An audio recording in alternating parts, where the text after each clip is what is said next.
All right, what's up, people? This is gonna be Dyer watch along 2 of 3. I'm thinking I'm gonna have to go 3 because I think I got a third of the way through. So let's just get back into it. It's a watch along. I haven't watched. You see my progress. Let's go. You couldn't pay me to use nicotine first thing in the morning. I'm I used not to wake paying you up and shit grab anyway. coffee and nicotine. Thought Why it was would I helping pay me you? focus. It wasn't. Fuck in that you. kind of a worldview. All right, so I'm gonna let him get back. I know I paused it where I stopped watching, but we're gonna let Jay get into his fucking points. And let's take a look at another principle here that I think also ties into this, and that's the principle of teleology. This means purpose, and do things have an actual intentionality and a purpose, both in their beginning and in their end? Maybe there are no intentionalities or purposes in the world other than arbitrary human purposes, but humans are finite. Humans come and go. How do we know that those finite meanings actually have any universal, eternal meaning? When you think about something like the word truth, I've always found teleology to be one of the weakest of apologetic tools because it does presuppose something without evidence. Yeah, you're right. An individual human can have a telos of their own. But is there a telos to the universe? That's kind of what you have to be arguing. And I just don't see it, sorry. right? When you say, well, this is true. Well, is it true in the past? It seems like it would be, right? It's true that Caesar crossed the Rubicon, right? Or at least we think so. But is it still true today? Will it still be true forever? Is truth atemporal? Is that what you're asking? Like something that is ground into space-time? Is that atemporal? Yeah, beat theory of time, of course it is. And this is an interesting argument that Leibniz makes about the eternality of truth. There's an interesting notion here, an idea that truth seems to suggest eternality, something beyond the mere temporal. If we think about things like mathematical principles, laws of logic, right? The law of identity, etc. Those things seem to suggest a kind of fundamental necessity for language, for meaning, for conveying meaning. So this means that these principles, even though they're not immediately findable under a microscope or testable in a lab, like causation or like teleology. This reminds me of like freshman level philosophy shit. So like, let's say that where you are at the specific time that you make this statement, it is raining outside. It happens to be raining outside, and you make the statement, it is now raining outside. Okay, so that's your statement, right? Do we say it's true? Yeah, because it is actually raining outside. So your statement matches reality. So then we call it true. All right? So the statement, we'll call it statement X. We call statement R for rain if you want. Statement R is true. Is the statement that the statement R is true? True. Right? So this is where you get all the fucking things, right? All the parentheses. Like when you see something inside of triple parentheses. That's a joke, and then normally they do it because they're talking about the Jews, but it's done because of bad argumentation. Because to claim something is true has no further like truth value, theoretically, but then does the actual statement have truth value? It means these principles have to kind of be the case, or else we're in a position where there's no knowledge, no science, no logic, no math, no nothing. In other words, we're not saying that you can't do the. The regularity of reality is a very important thing. And I think that this is something that we probably deeply agree on between you and me, Jay Dyer, is that the regularity of reality is extremely important. I just think we vector it in different ways. So those things, right? There's plenty of mathematicians who probably doubt these things. The point is that you can't give an account for or ground or give a justification for those principles that you're using because you're also believing in a worldview that denies and rejects those things. So that's kind of what I'm getting at with using some of these older argumentation like this is the whole problem with this whole, what do you want to call it, presuppositionalist tag, whatever you want to call it, argument, is that basically I say I have reason to use these rules, so I can use these rules. I also have reason to say that you don't have a reason to use these rules, so you're not allowed to use these rules. And that's really what's going on here. And I just don't find that argumentation convincing. I'm sorry. Like, we both have access to the same rules. I mean, theoretically, right? Like, if the rules are actually rules, right? If they're actually built into the structure of reality, right? Then we both have access to that same set of rules. Now, the question is, who describes those rules better between us? That's the argument. The teleological argument or the cosmological argument. I'm saying that there's more than this because we can actually say these principles are real and they point to God, but they point to God in a different way than the way that you might suspect. Sounds like he just And what do I mean by that? Well, he either took a couple lines before doing this video or he had that COVID shot. One of the two. I don't know. All of these principles utilize or connected to the notion of logos, or the notion of reason, discourse, or explanation. In the history of philosophy, sometimes logos in ancient Greek philosophy was connected to the notion of law, or logi, or the meaning of a thing.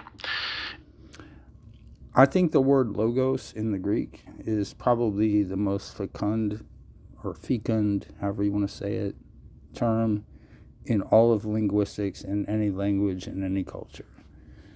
It has the most number of meanings, disparate meanings, meanings that cross all type of things. You could say word, you could say law, you could say order, regulation. You can just go through it, you know? So yeah. So you can take what you want from it. In the beginning was the Logos, and the Logos became human, right? That's the opening to the Gospel of John. Right? And if you think about it, all of these principles, whether it's causation or teleology or ethics or whatever, if they do exist, then they have meaning. If they're meaningful, then they in some way relate to reason and to logic. Think about the principle of reasoning itself, or think about the principle of the human faculty of reasoning, the faculty that we have to be able to. Here's the problem. You don't just get to call things principles. Think about the principle of reason. No. Think about the principle of reasoning itself. Are those different? Are those actual quote-unquote principles? What do you mean? Oh, in your understanding. Now, see, this is the problem that we always have when we try to dialogue with somebody else that's different from us. Is that the biggest mistake we make is we assume that that other person, whoever that might be, sitting across the table, having a good meal with you and talking about cool shit, like ontology and ethics and teleology, right? And you assume that that person has your understanding of these words, what they mean, what they represent. So until you get all that ironed out, you really can't have a conversation about what is a telos. I don't know. I know it's basically where the arrow lands if you shot a good shot. That's the telos. I think that's what it means. It's kind of the opposite of the word for sin, which is harmatalos, which means to miss the mark. But then again, what the fuck do I know? Keep going. Reasonably conclude this or that. If reason isn't a thing, then reason and rationality are impossible. But the problem is that reason isn't a thing that you can find under a microscope. Reason isn't reducible to chaotic, ever-changing atoms and molecules. Just like the idea of the eternality of truth, if you reduce truth to matter and physicality, well, it seems like once the physical atoms of, Caesar crossing the Rubicon. Notice when he started his little thing there, he said if. And then he assumed materialism. Well, I'm sorry, I'm not a materialist. Since they're no longer around anymore, the event has come and gone, it seems like the truth has also come and gone. So now, truth, meaning, etc., all of these things in a physicalist... Physicalist. This guy needs a better philosophy of time. How come he doesn't... Well, maybe he does. Maybe he's just fucking, like, playing games here. I don't know. Materialist worldview, that means reducing everything just to matter, would then ultimately make the entire world, the entire universe, and thus, by extension, your life and your... I think matter is an illusion. How about them apples? Entire expressions that you speak, also meaningless, irrational, and incoherent. They might appear to you to be meaningful and coherent, but in the other aspects of your worldview where you're a materialist, you're actually negating the possibility of meaningful sentences. And so that's why I was saying that things like... I mean, this is great that he's showing the fallacies of materialism. I'm just not a materialist, so I'm just along for the ride. Meaning and words and concepts also kind of end up getting denied or destroyed in a worldview where you don't have these metaphysical principles. Cloud is an electric bidet seat that fully replaces your pre-existing toilet seat. It has a performance console. It's funny. Now, if we raise the bar a little bit and we say, all right, we've got these Those basic ads are metaphysical funny. ideas, maybe math and numbers and logic and reasoning didn't know I was and looking for logos and all toilet these seat. things are actual philosophical But now principles. I know. I needed a what are toilet they? seat Where are really they? bad. Well, they don't really seem to be reducible to matter, right? And so this would be one of the first indicators that we have that as theists, for example, we would say that there are immaterial things that exist. There's immaterial things like universal laws of logic, universal laws of mathematics, or universals themselves. Yeah, here's the problem. What you might call a universal law of logic. So you would say, for example, or, we could do even, what is it called again? Geometry? Euclid's axioms, and the axiom of the parallel lines, right? And that creates what? When you deny that axiom, it creates what? Oh, yeah, non-Euclidean geometry. I know, it's a crazy concept, except we accept it these days. So I don't know what you think to be universally held logical truths and how those things are universal. I think that most intelligent people these days look at logic as kind of like a rule structure over thought processes, like how you vector different concepts together in your mind and certain, conventions. It's kind of like in mathematics, you have what's known as the order of operations. So it's like you do certain operations before others. If you don't do them in the proper order, you will get a different answer. Now, who's to say which order of operations is correct? Well, there's a agreed upon convention. Now, where did that come from? You could make a philosophical argument about it. Like, why are fucking exponents considered to be more forceful than a simple multiplication? And why is a multiplication considered to be more important or, immediate than, an addition or a subtraction. Why is that? I mean, we could get into philosophical arguments about it, but I don't think it comes from on high, right? Now, what are those? Where are those? Well, they might be a little bit difficult to define. It's like saying define the number 7. Well, it's not 6 and it's not 8. It's in between, but it doesn't really tell us what it is. So asking for some sort of rigid, explicit definition. That's how he defines the number. It's between 6 and 8. That's an infinite series right there, dude. This guy, what's funny about this dude is that he sounds intelligent. And he is intelligent. I can tell he's intelligent because he knows big words and he uses them correctly. He doesn't use them wrong. But a lot of the implications of what he's saying is just so fucking retarded. It's like, that's how you would define the number 7? Really? Okay. Explicit definition of things like sets or numbers or laws of logic is a little bit challenging, but we wouldn't conclude that they don't exist because they're a little bit fuzzy. They're, again, things that are kind of necessary for knowledge, but they're not themselves the direct purview of science or empirical investigation. So these things point us beyond just the material to the immaterial. Now, if there's an immaterial, and if the immaterial is kind of the ground of the material, right? Because think about it, all these things happening are within this logical framework and structure of a universe that has these principles of metaphysics and teleology, et cetera, operate within it.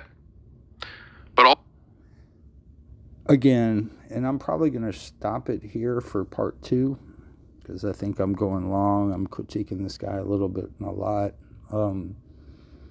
But notice and watch this video again. Notice how he's getting very, how should I put this, animated with his hand gestures and his body posture and his leaning in, leaning out behavior. He's not calm. He's not cool. He's not collected. And he's arguing for something that I don't even know if he knows what he's talking about at this point. Because, look, we can agree. You and I can sit down and agree 100% that there is a first principle. And it is a necessary existence. We can agree on that. So now we're not having the theist-atheist argument at this point. We're having a different type of discussion. And I think you're over-reliant on what you think have to be the end-all and be-all, like explanations for logic and mathematics and physics and whatever else you need to happen for your worldview to be correct. Because you're basically ideologically captured in the sense that you need your version of Christianity to be true. And so everything bends to that. Again, you never quoted Quine's 2 dogmas of empiricism and the model therein as to how we organize our structures of understanding. But see, that would be actual philosophy, not this weak sauce shit you're giving us all. You know what I'm saying? It's funny because you're smart. Smarter than this, but whatever. I know, low-hanging fruit, take it, whatever. Have fun. We'll be back to you in part 3. It's been a long fucking slog of a video.